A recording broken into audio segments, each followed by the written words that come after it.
Happy holidays, everyone. Today you can follow along while I draw a seasonal German Shepherd, complete with a festive Santa hat. Watch this video all the way through, then play it back, pause it whenever you like, and utilize the step-by-step process to create your own version of this classic canine. Remember, sketch lightly, and for goodness sakes, have fun. Merry Christmas.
Hey, let's take a breather so we can erase and clean up all the dark lines so when we add our lighter colors, they won't smear the lead.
Hey, we're just about done with this cute little canine.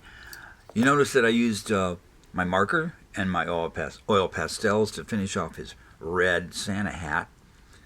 And I added other details like the bell on the side of his hat, hanging from his hat.